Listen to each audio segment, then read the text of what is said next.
আজকে বানাচ্ছি বাইরে থেকে কিনে আনার আর দরকার নেই, ঘরেই তৈরি হবে দারুণ মুচমুচে চিকেন আলুর সামুচা। বাইরে থাকবে মুচমুচা আর ভিতরে থাকবে নরম জুচি। চিকেন আর আলুর পারফেক্ট কম্বিনেশন। একবার এই রেসিপি বানালে বারবার ট্রাই করতে মন চাইবে। তো চলুন দেরি না করে শুরু করা যাক। ফার্স্টে আলুটা ভর্তা করে খুব সুন্দর পেঁয়াজ, মরিচ এবং লবণ, শুকনো মরিচ এবং ম্যাজিক মশলা, অবশ্যই এই মশলাটা দিবেন, তাহলে টেস্ট দ্বিগুণ বেড়ে যাবে। তো খুব সুন্দর করে একটি ভর্তা করে নিয়েছি। তো দেখতেই পারছেন এখন আমি লাভ শেপ দিয়ে রাখছি ভালোবাসা।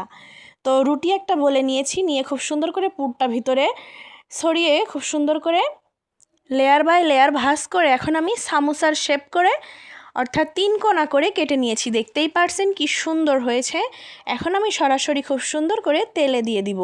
তেলটা আগে থেকে একটু গরম করে নেবেন, তারপরে খুব সুন্দর করে একে একে দিয়ে উল্টিয়ে পাল্টিয়ে খুব দারুণ করে ভেজে নেবেন। অবশ্যই আস্তে জালে ভাজবেন, কারণ না হয় বাহিরে খুবই কাঁচা থাকবে, ময়দা দিয়ে তৈরি তো, আর ভেতরেও ভালো হবে না। তো আস্তে জালে ভাজলে অনেক ক্রিস্পি হবে এবং মজা হবে। এরকম ইউনিক রেসিপি পেতে আমার পেজটি ফলো করবেন।